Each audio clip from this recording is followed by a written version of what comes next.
Absolutely, as the allocated land in Uttar Pradesh is also in fact of a huge scale. 1600 hectare is the land that has been allocated specifically for this plan, and a significant boost for Uttar Pradesh also, as the Uttar Pradesh Chief Minister has already made it clear from the platform where the inauguration has taken place that now Uttar Pradesh is planned to emerge as the leading manufacturers of the missiles in the coming years is going to be true, with India setting its foot in the front line.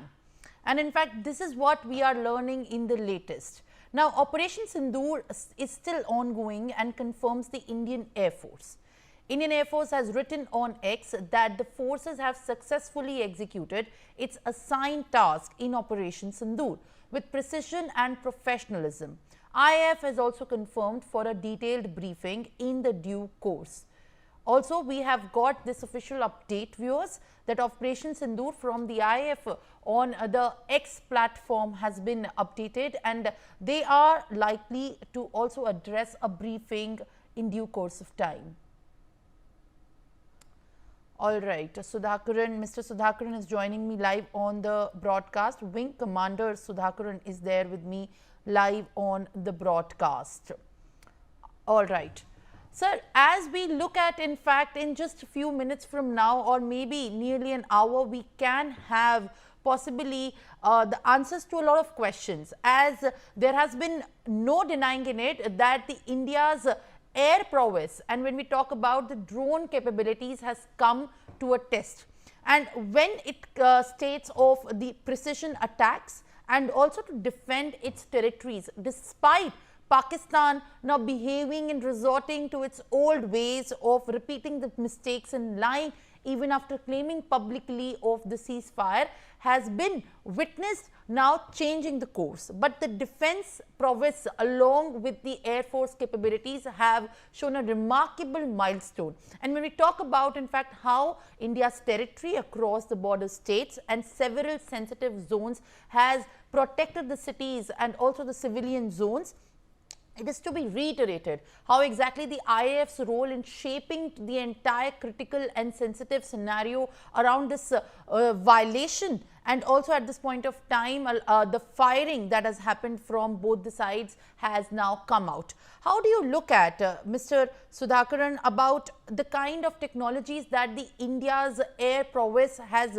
demonstrated? This is also the very right time to give the credit where it's due. See, having seen Indian Air Force evolve, at least in my career, spanning now over 2.5 decades, I can tell you one thing for sure. We have gone leaps and bounds.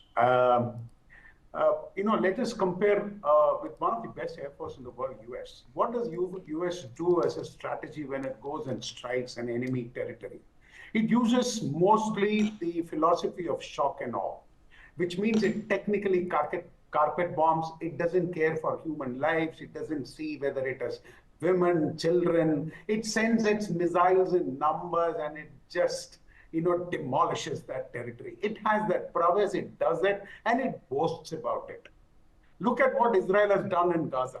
Israel is our friend, but then what is the strategy that Israeli Air Force adopted? They don't have a choice, a much smaller Air Force, much smaller country, but then they did the same. They just brought it to ground.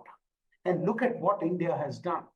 It's our own people. We see the beauty about India is Vasudhaiva Kutumbakam.